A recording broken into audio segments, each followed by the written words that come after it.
고난이란 참 견디기 힘들고 그 지나는 과정이 참 괴롭습니다. 그런데 성경은 고난은 유익이다라고 말하고 있습니다. 그 이유는 뭐냐면, 왜냐하면 고난을 통해 인생에 꼭 필요한 것들을 배우기 때문에 그렇습니다. 지혜도 얻게 되고 남을 이해하는 마음도 생기게 되고 웬만한 사람들은 이렇게 다 포용하는 넓은 마음의 소유자가 되고 하나님을 깊이 체험하는 영적인 축복도 아울러 경험하기 때문에 그렇습니다. 그리고 고난의 골짜기가 힘겨웠지만 고난의 골짜기를 지난 과정 때문에 나중에 산 정상에 올랐을 때는 남다른 기쁨과 환희가 있습니다.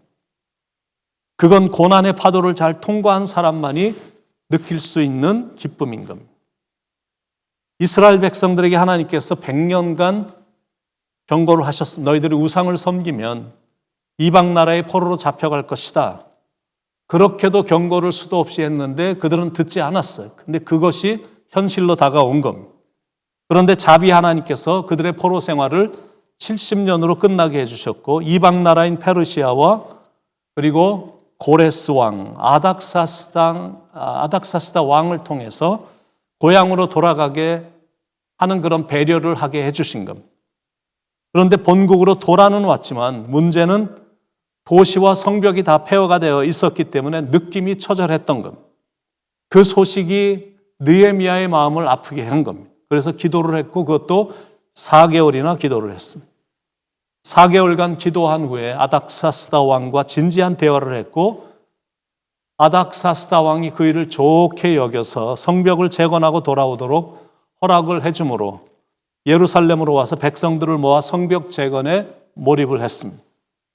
숱한 반대 세력들의 조롱과 비난과 위협과 공격이 있었지만 백성들이 한 마음으로 열심히 일을 했고 느헤미야 5장에서는 내부에서조차도 참 갈등이 있어서 안팎으로 굉장히 힘들었지만 느헤미야의 탁월한 리더십으로 단호하게 조치를 취함으로 금방 문제가 봉합이 된 겁니다. 이 내용이 느헤미야 5장까지의 간단한 요약입니다. 오늘은 느헤미야 6장인데 9절을 한번 보겠습니다. 이는 그들이 다 우리를 두렵게 하고자 하여 말하기를 그들의 손이 피곤하여 역사를 중지하고 이루지 못하리라 함이라. 이제 내 손을 힘있게 하옵소서 하였노라. 성벽 재건이 이제 막바지에 이르게 됐는데 또 다른 심각한 위기가 몰려온 겁니다. 지금까지 성전 건축을 방해했던 모든 반대자들이 온 힘을 다 합해서 공작을 펼친 겁니다. 이런 게 참 괴로운 겁니다. 어떨 땐 우는 사자처럼 공격하고 어떨 땐 간교한 여우처럼 공격을 해오니 정신이 없는 겁니다. 그런데도 느헤미야는 이번에도 멋지게 이겼습니다. 어떻게 이겼는지 살펴보면서 배우겠습니다. 첫째는 분별력으로 이겼습니다. 말을 들어보면 이렇게 상대방이 어떤 악한 생각을 갖고 있는지 웬만한 사람들도 이렇게 말을 들어보죠. 약간만 경험해 봐도 다 알게 되거든요. 근데 당연히 느헤미야는 지혜롭고 안목이 깊었기 때문에 그런 꼬임에 절대 안 넘어간 겁니다. 두 번째 어떻게 이겼냐면 맡은 일을 충실히 함으로 이겼습니다. 악한 사람들의 특징이 한번 시도해보고 물러나지 않는다라는 계속 공격하거든요. 마귀의 특기는 하여튼 끈질기다라는 거예요. 그럼에도 불구하고 느헤미야도 여간해서 마음을 굽히지 않는 성격이라 하는 일에 초점을 잃게 만드는 그들의 계교에 빠져들지 않았고 계속 공격해와도 계속 끈질기게 맞받아치니까 그리고 그런 거에 흔들리지 않고 신실하게 나가니까 결국엔 이긴 겁니다. 세 번째는 기도로 자신을 재무장시켜서 이겼습니다. 9절에 이는 그들이 다 우리를 두렵게 하고자 하여 말하기를 그들의 손이 피곤하여 역사를 중지하고 이루지 못하리라 함이라. 이제 내 손을 힘있게 하옵소서 하였노라. 느헤미야의 기도를 다시 한번 이렇게 다른 말로 좀 풀어본다면 이런 말입니다. 하나님, 반대자들의 술책이 다 소용없게 하시고 제가 마지막까지 힘을 내어 주의 일을 잘 마칠 수 있도록 능력을 주옵소서. 이런 자세를 우리가 배우는 겁니다.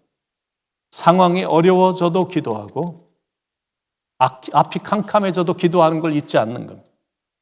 일이 잘 돼도 교만해지지 않도록 기도하고, 일을 시작하기 전에도 기도하고, 일하는 과정에서도 기도하고, 일을 마칠 때까지 기도하는 마음으로 감당하겠다는 자세를 갖는 것. 괴로울 때도 기도하고, 힘이 없고 마음이 연약해졌을 때도 능력의 주님을 바라보며 기도하는 것. 세상에서 시달려 허덕일 때도 위로의 주님을 바라보며 기도하는 것. 눈을 들어 주님 보고 모든 염려를 주님께 맡기고 마음이 슬플 땐 주님의 얼굴을 바라보는 것. 그리고 주님께 부르짖는 겁니다. 그리고 나면 걱정할 게 하나도 없습니다. 그분은 어두움에 밝은 빛을 주시고 그분은 우리의 작은 신음에도 응답하시는 사랑과 능력의 하나님이시기 때문에 마귀는 더 이상 방법이 없기 때문에 물러갈 거고, 기도하는 여러분은 하나님께서 가장 선하게 인도해 주셔서 이기게 해 주실 겁니다. 느헤미야는 기도하는 사람이었기 때문에, 하나님 앞에서 늘 깨어 기도하던 사람이었기 때문에 다른 사람들에겐 그게 안 통했겠지만 느헤미야에겐 자기들의 계략이 전혀 안 통하는 것, 바로 이겁니다. 분별력과 담대함을 가질 수 있는 비결은 하나님 앞에서 늘 깨어 있는 것. 하나님 앞에 무릎을 꿇으면 하나님의 뜻을 하나님의 뜻을 깨달아지기 때문에 그렇습니다. 그러니까 담대하게 그리고 지혜롭게 일을 처리하는 능력을 공급받게 되는 거죠.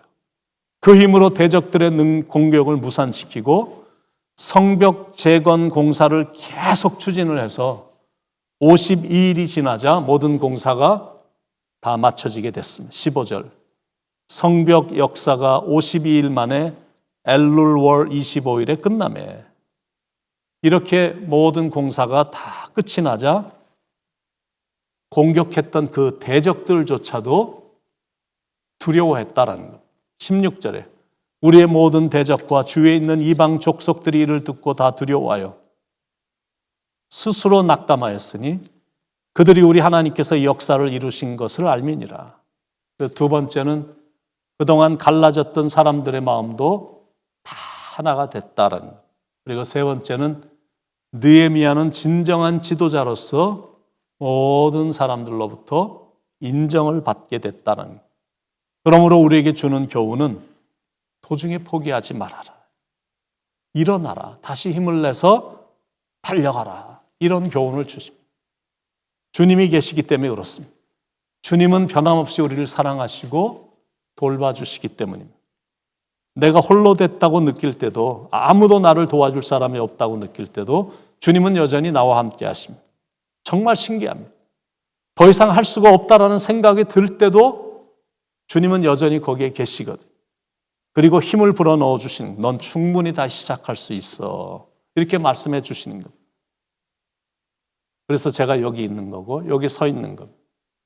여러분도 힘든 게 많으시겠지만 그래도 절대 포기는 하지 마시고, never ever give up. 절대 포기는 하지 마시기 바랍니다. 믿음을 가지고 힘을 다해서 나가시기 바랍니다.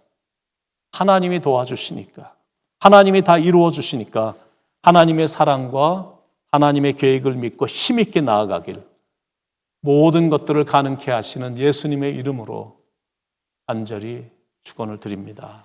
기도하겠습니다. 사랑하는 하나님, 느헤미야를 통해서 참 많은 교훈의 인생의 교훈을 받습니다. 늘 기도하는 영으로 살아 분별력이 뛰어나고 통찰력과 안목이 있는 사람이 돼서 옳고 그름을 정확하게 판단하게 하시고 항상 옳은 길로 가는 그런 분별력이 있는 사람, 그리고 맡은 일에 충실하는 신실한 사람이 되어야 됨을, 그래서 좌로나 우로나 치우치지 않고 주님이 원하시는 길로 꾸준히 가는 참 온전하고도 하나님의 마음에 합한 그런 인생을 살아가도록 하나님께서 늘 인도해 주시길 간절히 바랍니다.